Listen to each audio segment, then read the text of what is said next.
TV ചാനലുകളിലെ ഏറ്റവും പുതിയ തരംഗമായ reality ഷോയിലൂടെ കണ്ണഞ്ചിപ്പിക്കുന്ന സമ്മാനങ്ങൾ നേടിയെടുക്കാൻ പരിശ്രമിക്കുന്ന ഒരു കുടുംബത്തിന്റെ വിശേഷങ്ങളിലേക്ക് ഇതാ ഒരു എത്തിനോട്ടം.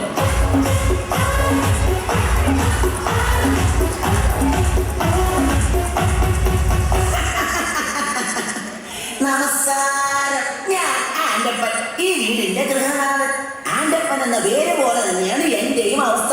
ഈ വീട്ടിലുള്ള എന്റെ കുരുത്തം കെട്ട മക്കൾ എവിടെ പോയി എന്തിടങ്ങേറുണ്ടാക്കിയാലും അവരുടെ പേരിന്റെ കൂടെ അപ്പൻ എന്നുകൂടെ എന്ന് ചേർക്കും. അതായത് ആൻഡപ്പൻ എന്റെ പേര്. അതോടെ ഞാനും ഇടങ്ങേറിലാവും.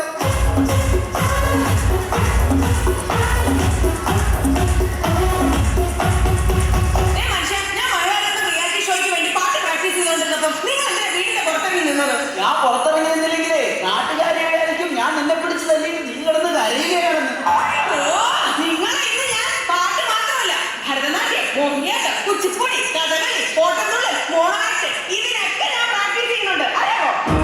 ഇതാണ് ആൻഡപ്പന്റെ ഭാര്യ റോസിക്കുട്ടി. റിയാലിറ്റി ഷോയിൽ പങ്കെടുത്ത് താരമാകാൻ അരയും തലയും മുറുക്കി ഒരുങ്ങിയിരിക്കുകയാണ്.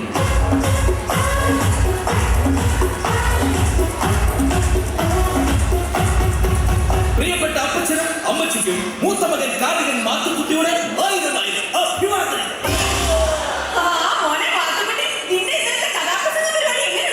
അതൊരു കഥയാണെന്ന് റിയാലിറ്റി ഷോയിലൂടെ ശ്രദ്ധേയരായിക്കൊണ്ടിരിക്കുന്ന എന്റെ കഥാപ്രസംഗം കേൾക്കാൻ ഇതിനെ ഒറ്റൊരുത്തൻ പോലും വന്നില്ല. അയ്യോ അതല്ല, ഞാനൊരു കഥാപ്രസംഗം അവതരിപ്പിക്കാൻ വരുന്നത് ആ കമ്മറ്റിക്കാർ പരസ്യം ചെയ്തില്ലാതെ. അവര് പരസ്യം ചെയ്തില്ലേലും നീ വരുന്നവരും എങ്ങനെയോ നീക്കായിട്ടും അതായിരിക്കും ആരും വരാത്തത്. കണ്ടല്ലോ, ഇതാണ് ആൻഡപ്പന്റെ മൂത്ത മകൻ കാർത്തികൻ മാത്തുക്കുട്ടി. ഈ കുടുംബത്തിലെ മറ്റൊരു റിയാലിറ്റി താരം.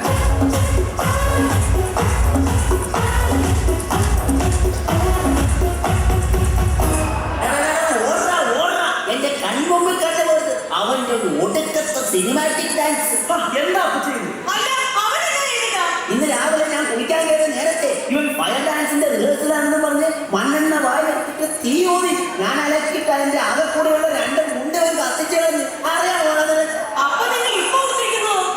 ഇതിന്റെ അടിപ്പാവടയാ.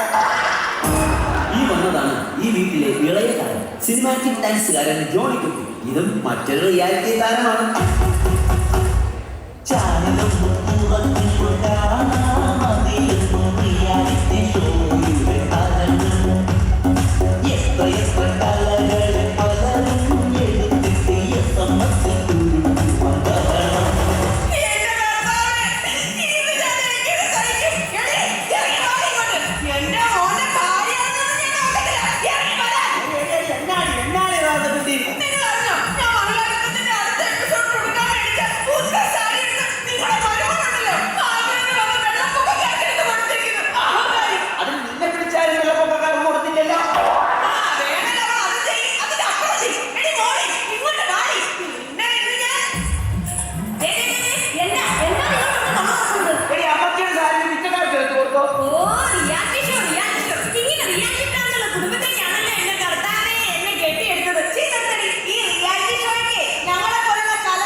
എന്റെ അമ്മച്ചി നല്ല ഒന്നാമത് എഴുതുകാരിയാ. അമ്മച്ചിയുടെ കഥ നിങ്ങൾ വായിച്ചിട്ടുണ്ടോ?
റിയാലിറ്റി ഷോയിലെ സൂപ്പർ താരമായി എന്റെ കൂടെ ഡാൻസ് പഠിക്കാൻ പറ്റിയത് നിങ്ങളുടെ ജീവിതത്തിലെ ഭാഗ്യം മാത്രമായിട്ട് കരുതിയാൽ മതി. ആദ്യമായി നമുക്ക് പുതിയ സ്റ്റെപ്പ് പഠിക്കാം. 3, 4.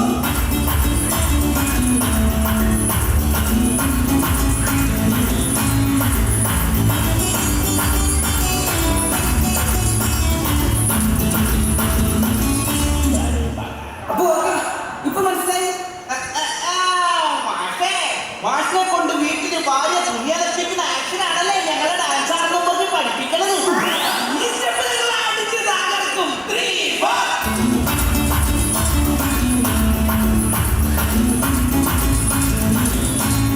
നിർത്തടാ, ഇതെല്ലാം കോപ്രാണൊക്കെയാണ് ഈ കാണിക്കുന്നത്.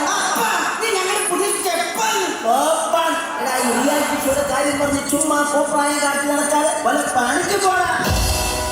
അച്ഛാ, നാളെ എന്റെ കഥാപ്രസംഗ മത്സരത്തിന് ഫൈനലിലേക്കുള്ള സെലക്ഷനാ. അപ്പൊ ഇവരായ ഓർക്കസ്ട്രയുടെ ചെലവ് കുറക്കുവാനായിട്ട് ഞാൻ കൊണ്ടുവന്ന മിമിക്രിക്കാരാ.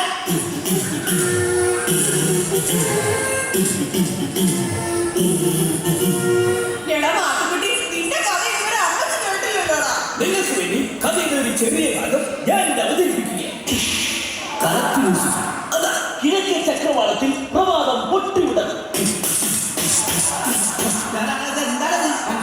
ഇത് സുപ്രഭാതം പൊട്ടിപൊടുന്ന സൗണ്ടാണ്. 1920 കോവിലേട്ടവൻ വരും. എടാ പൊന്നുമോനെ, നീ കഥ പറ. ഇനി കഥയുടെ സുപ്രധാനമായ രംഗമാണ് ഞാൻ അവതരിപ്പിക്കുന്നത്. അങ്ങനെ നമ്മുടെ കഥാനായകൻ കഥാനായികയുമായി കണ്ടുമുട്ടുന്നു. ഒരു ഉറച്ച തീരുമാനമെടുക്കാൻ നായകന് സാധിക്കുന്നില്ല. നായകന്റെ കൂടെ പോകണോ അതോ തിരിച്ചു വീട്ടിലേക്ക് പോകണോ എന്നൊരു തീരുമാനമെടുക്കാൻ നമ്മുടെ നായകന് കഴിയുന്നില്ല. നായകന്റെ കൂടെ പോകണോ അതോ വീട്ടിലേക്ക് പോകണോ? വീട്ടിലേക്ക് പോകണോ അതോ നായകന്റെ കൂടെ പോകണോ? നായകന്റെ മനസ്സു വീട്ടിൽ വന്ന മതിയില്ലേ. അങ്ങനെ അവൻ ചിന്തിക്കുകയാണ്, നായികയും കൂട്ടി വീട്ടിലേക്ക് പോകണോ അതോ ഒറ്റയ്ക്ക് പോകണോ? നായികയും കൂട്ടി വീട്ടിലേക്ക് പോകണോ അതോ ഒറ്റയ്ക്ക് പോകണോ? അങ്ങനെ പ്രതിസന്ധിയിലായ നായകൻ ദുഃഖവാർത്താൽ പുഴയിലേക്ക് എടുത്ത് ഒറ്റച്ചാട്ടം. സത്യത്തെ വെള്ളത്തിൽ നിന്നും ഇങ്ങനെ മുങ്ങിപ്പൊങ്ങിക്കൊണ്ട് അവൻ കരയിൽ നിൽക്കുന്ന നായികയെ നോക്കി പറഞ്ഞു. ഇട വെള്ളത്തിൽ നിന്ന് പൊങ്ങി വന്നവൻ കരയിൽ നിൽക്കുന്ന നായികയെ നോക്കി പറഞ്ഞു. നായികയെ നോക്കി പറഞ്ഞു, ഒന്ന് ഇറങ്ങി പോടാ. ഇവർ പങ്കെടുത്ത റിയാലിറ്റി ഷോയിലെ ഒരു കടുത്ത മത്സരത്തിന് ശേഷം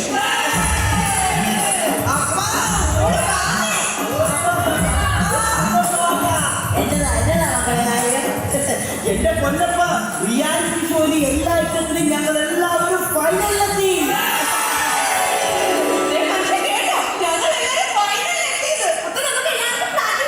ജയിച്ചു കഴിഞ്ഞാൽ ഓരോരുത്തർക്കും ഓരോ ഫ്ലാറ്റ്.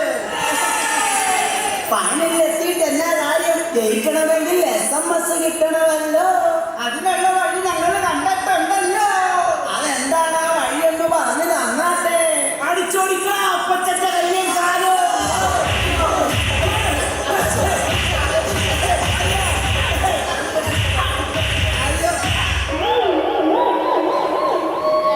എന്തിനാടാ അപ്പന്റെ കയ്യും കാലും തല്ലിയൊടിച്ചത്? അപ്പനെ തല്ലി കയ്യും കാലും ഒടിച്ചാലേ റിയാലിറ്റി ഷോയിൽ കാണിക്കാനായിട്ട് ചാനലുകാർ വന്ന് ഷൂട്ട് ചെയ്യുമല്ലോ.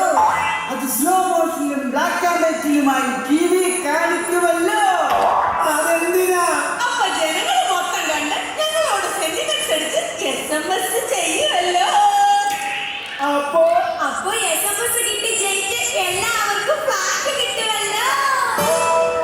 പ്രിയമുള്ളവരെ, കലാകാരന്മാരുടെ ദുഃഖങ്ങളും ദുരിതങ്ങളും സഹതാപങ്ങളും വിറ്റ് കാശാക്കുന്ന ഇവിടുത്തെ ചാനലുകളിൽ